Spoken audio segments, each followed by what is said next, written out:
Simple, fast steps. Step number one, we've got to understand the Marxist view. To do this, let's go back in history to 1820. During the 1820s, there was a massive boom. The banks in Britain and in France were investing heavily in Latin America, in emerging markets, but it became like a bubble, a financial bubble, just like we see today. So much so that they started investing in countries that didn't even exist. That's right, they had economic and financial shysters back then, just like we have today, where these people were selling bonds from countries that they just made up out of thin air. As a result, the banking system had a crash. This created a depression in the 1830s. The people back then had no idea how the financial system worked. They didn't understand central banks. They didn't really even understand the banking system. But as human beings, we always try to make sense of the world around us. Unfortunately, we do this often with a lack of information and a limited understanding of what really happened. So in the 1820s was a perfect example of this. The people in the Depression didn't blame it on the banking system or investing in Latin American countries that didn't exist. They blamed it on the king. They blamed it on the Jesuits. All of these entities or people that really had nothing to do with the real core problem. Why? Again, because people try to make sense of the world around them, but often in doing so, they make huge errors. Another example of this is the Aztecs or the Mayans, the group in Central America that literally used to sacrifice human beings. And I'm not sure why they did this, but let's just say it was to make it rain. They thought in their minds, when they were making sense of the world around them, that if they needed it to rain, there was a drought for 5 months or something like that, that they literally needed to kill someone to appease the gods to make it rain. Another great example in modern day times would be CNBC. Whenever you see the stock market down by even 50 points, CNBC will have some explanation as to why. Stock market down 50 points on coronavirus fears. Really? Are you sure that that's why the market is down by only 50 points?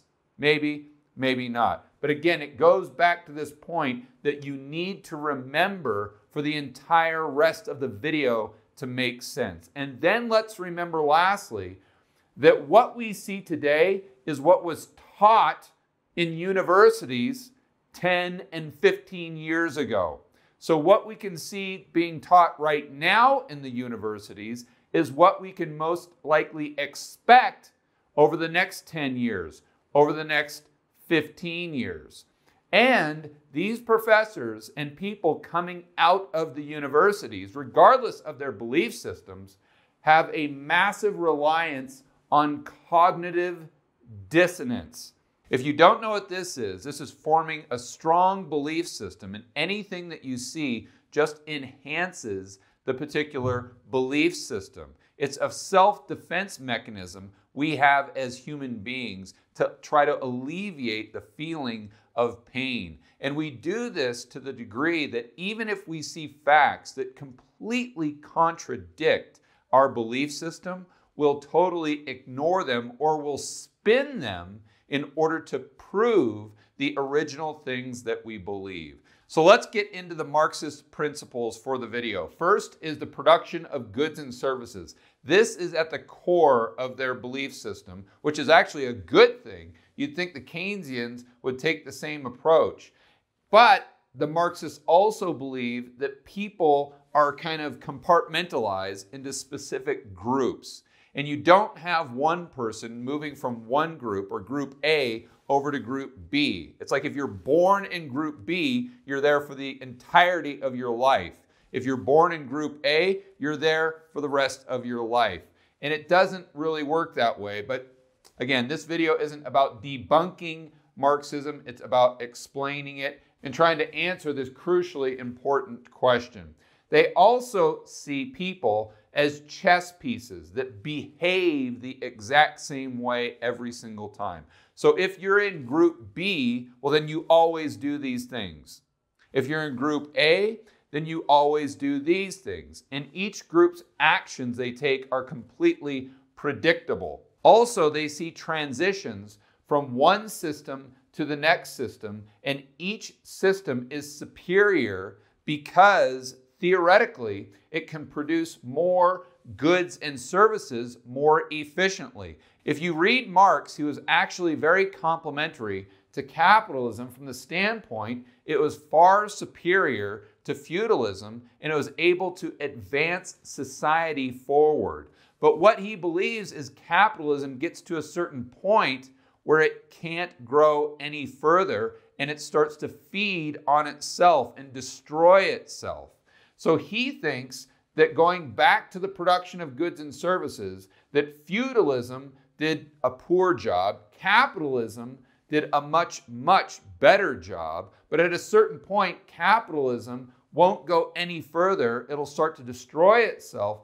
That's the point where communism needs to come in and take the efficiency to the next level. And when I mean efficiency, I mean the production of goods and services, making the entire society that much richer. This point where capitalism can't take it any further, this line in the sand, is referred to by a lot of Marxists as late stage capitalism or late capitalism. And if you've never heard this term, I challenge you to go to Twitter, type in hashtag late capitalism, and you will be amazed at how popular this term has become over the last few years. But let's go back to understanding how the Marxist sees this transition from one system to the next system based on the production of goods and services. To do that, an easier illustration is if we start with the productive capacity, that's how much goods and services that system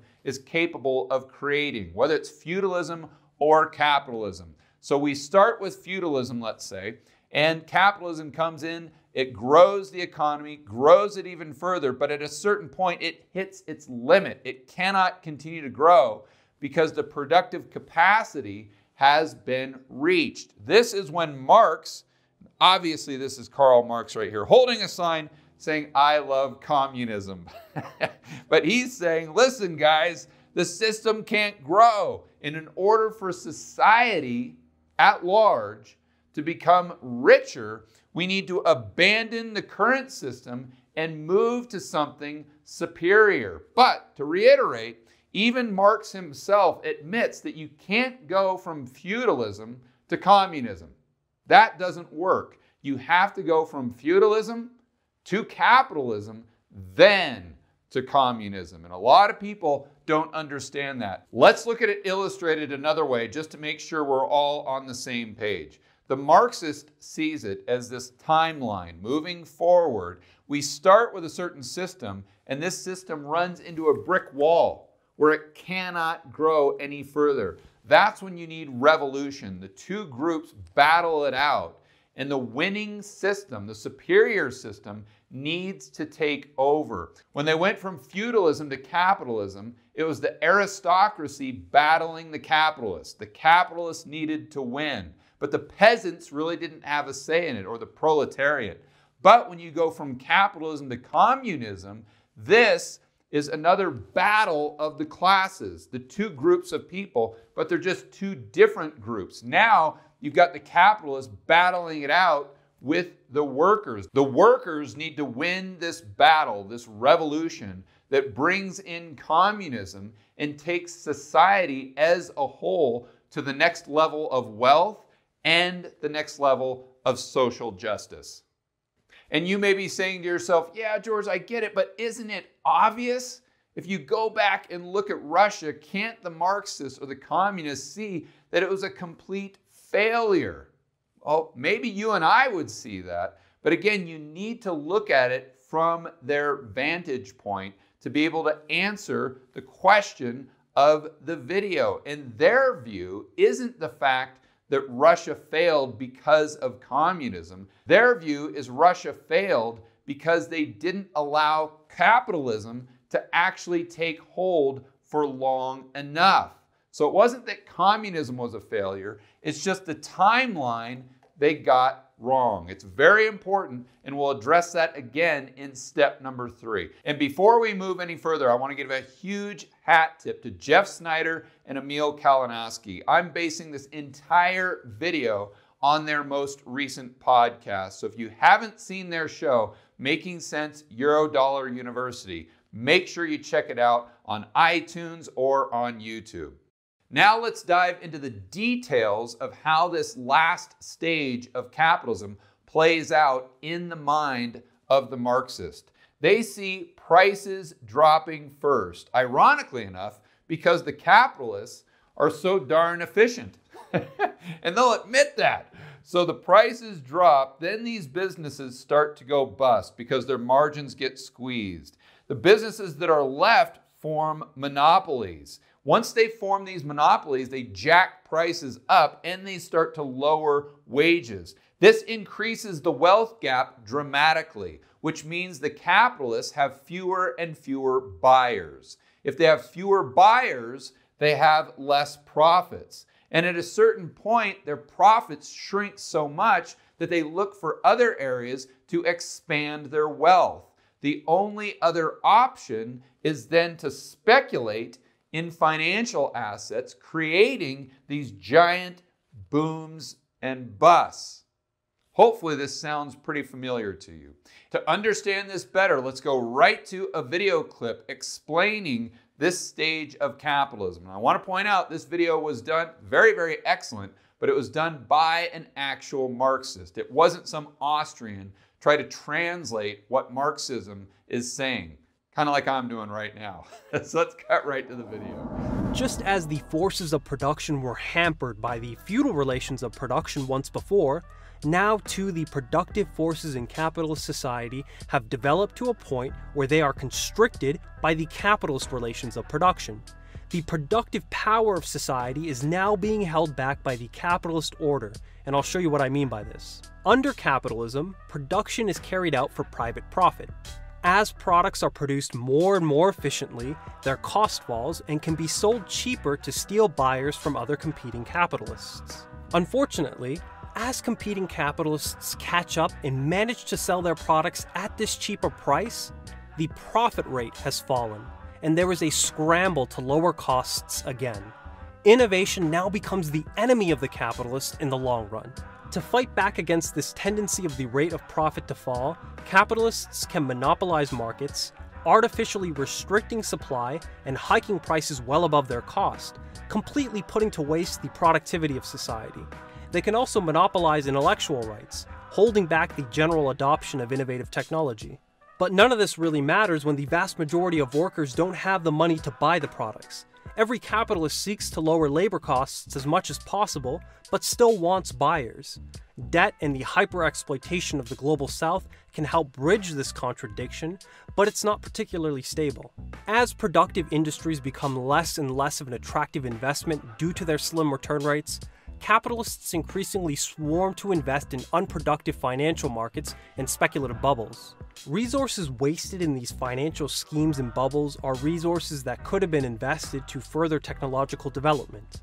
When these speculative bubbles periodically pop and capitalists no longer see profit to be made, capitalist society falls into economic crisis. Like I said, it was a very well done video, but think this through. If you were a person with limited understanding of the financial system, central banks, and how the economy really worked, and you had limited information, and you were trying to make sense of the world around you, you would see this video and you'd say, yeah, that's exactly how it works. That's what I see playing out today right in front of my eyes, especially if I look at a chart of the wealth discrepancy in the United States. We go back to 1989 all the way to 2015. On the left, it goes from 20% up to 45%. The bottom 90% of the population back in 1989 had almost 35% of the wealth.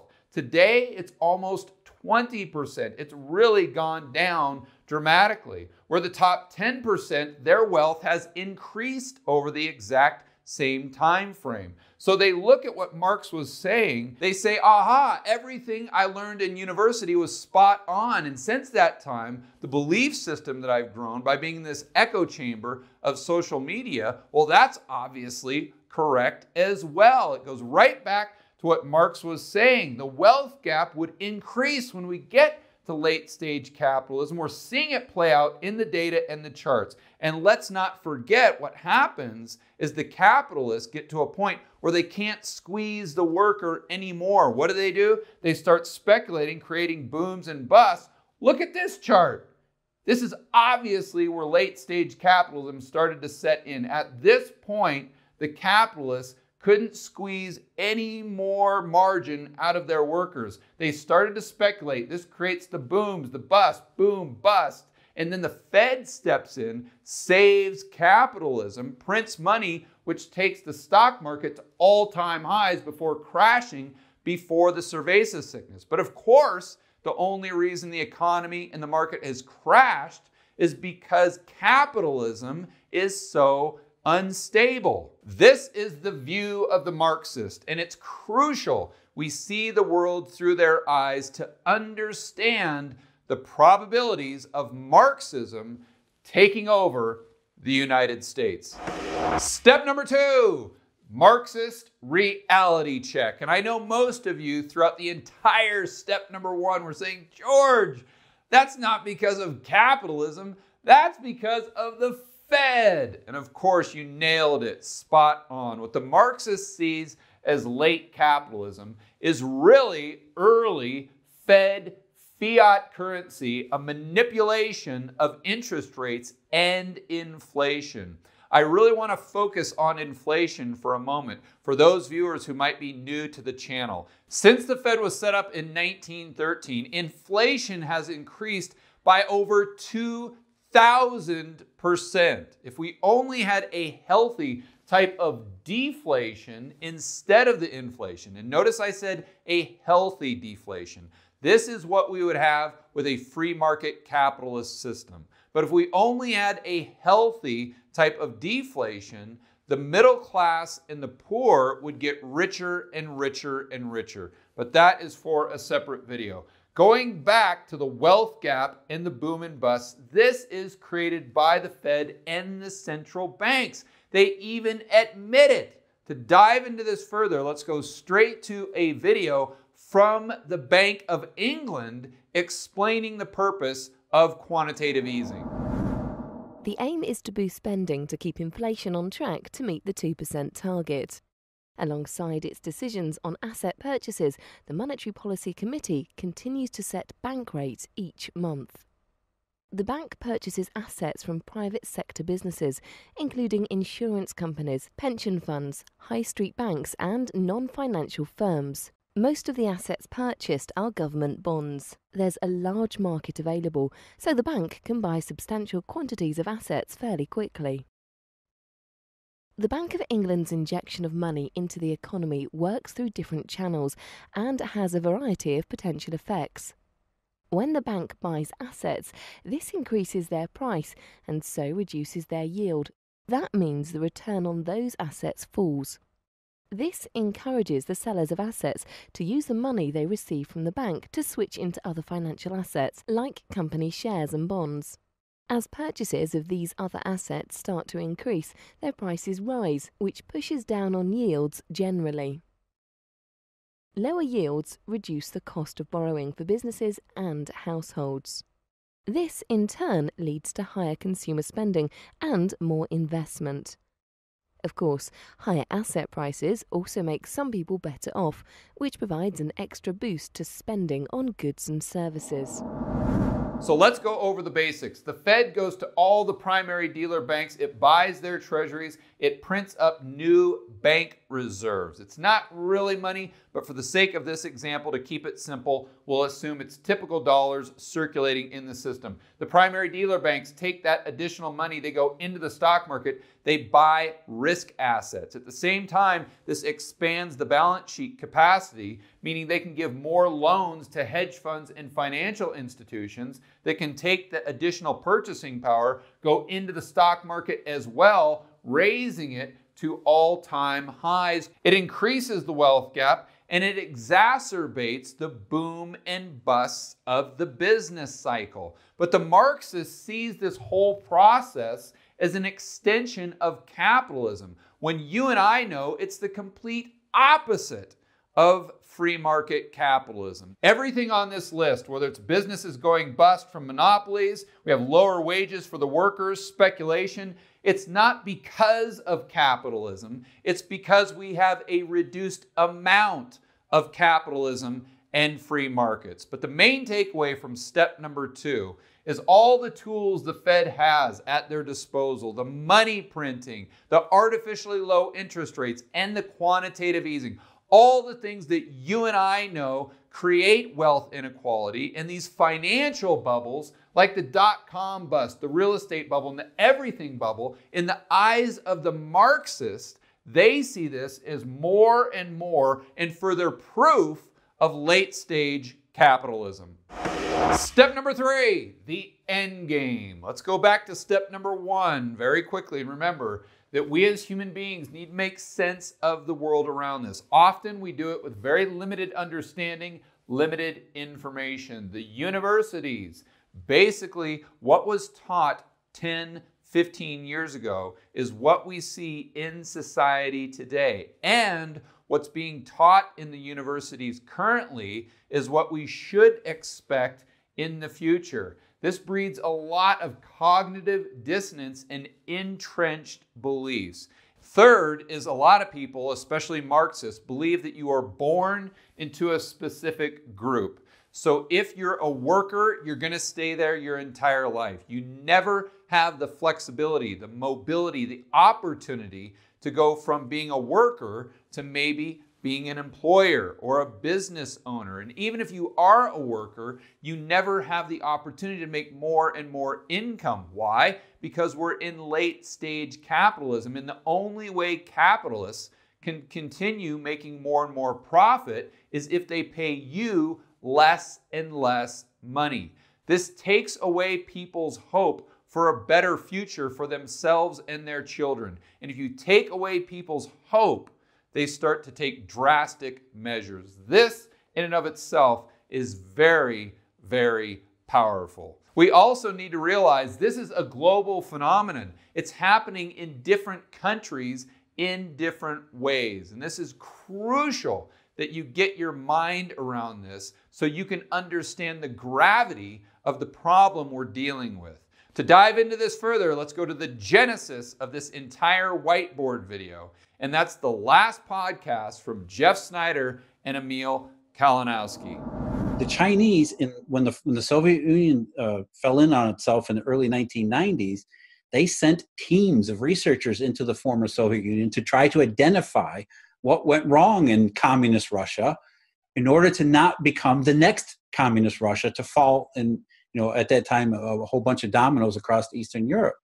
And what they decided was exactly what we're talking about, Emil. What they said was Marx was right in that you can't impose communism on a society before it reaches terminal wealth. That's the big mistake the Soviets made. They thought they had achieved that kind of a plateau. It turned in on themselves. It turned in against themselves. Therefore, the Chinese weren't going to make the same mistake.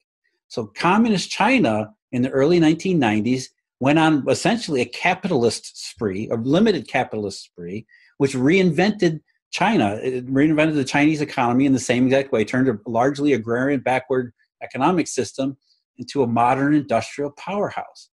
And so, again, the idea is you use capitalism, and then once it reaches its final stages, once it gets to its point where it can no longer move the ball forward down toward the goal line, that's when the revolution, that's when true communism kicks in. Revolutionaries show up and start confiscating everything, all in the name of the greater good. It goes right back to what we were saying in step number 1, where the Chinese looked at the Russian failed experiment with communism, and they didn't come to the conclusion that communism didn't work. They came to the conclusion that the Russians just implemented it too early, before capitalism could grow the economy large enough to where the communists could come in, take over, and take society to the next level. This utopian communist state where there's social justice, everyone is equal, but everyone is getting equally rich because of the increased productivity with supplying goods and services. Of course, this is all total nonsense, but it goes to show you that the power of cognitive dissonance and entrenched beliefs can take hold not only at the individual level, but at the group and country level as well. But let's take it right back to the question of, will Marxism take over in the United States? I think we have gone into this communism doom vortex that starts with the economy continuing to get worse, as you and I know, because of the Fed and a lack of capitalism. But then the Fed will come in, use their tools, which will exacerbate the problems of wealth inequality and these boom and bust cycles. The Marxists see this as an increased need for revolution. They've got to step in and take action now, because the capitalists will destroy everything they have built since the days of feudalism. That's the way the system works according to Marx. So this justifies using any means necessary to take from the capitalists everything they have built and move society forward. This is why I think we'll see increased riots, looting, social unrest, social pressures on individuals and corporations, where they'll be forced to conform to a specific narrative. This is going to reduce freedom of speech and information and understanding of what's going on in the world around them, just like we talked about in step number 1. But because they have a reduced understanding, they have to make sense of the world around them, which is going to make them more entrenched in their belief system. It's going to increase the need for cognitive dissonance. And because we have less and less freedom of speech information, that means the Marxists are going to become more and more and more driven by Marxism and thinking that they're actually right. And we as individuals who understand the benefit of free market capitalism aren't going to be able to convince them, because in my opinion, sooner or later, we're not even going to be able to talk about it. And as an example of how ridiculous things are getting, editor, go ahead and pull up the Wikipedia article on DC, Washington, DC, becoming a state. For most of the modern 1980 to the present statehood movement, the new state's name would have been New Columbia. Although Washington, D.C. Admission Act of 2020 now refers to the proposed state as Washington Douglas Commonwealth. So what they're saying is Christopher Columbus was such a bad guy that they're just going to get rid of everything in the United States that ever referenced his image or his name.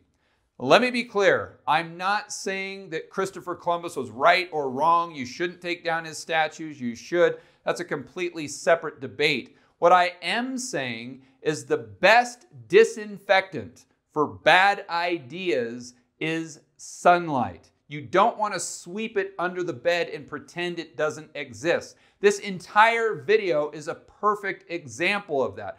I think Marxism is a horrible idea, but I'm not ignoring it. I'm not burning every single book that references Marxism. I'm talking about it so you can understand just how bad of an idea it is as well. And I would suggest every single social justice warrior out there doing the exact same thing. But where does this end? Are we going to change the name of the entire country because you believe it's rooted in things that are evil? the insanity just continues to grow as our personal liberties and freedom of speech continues to shrink. But to answer the question, will Marxism take over the United States? I would say no, in the sense that we're not going to call it Marxism or communism just because of the history of the United States. But in practice, I think it will.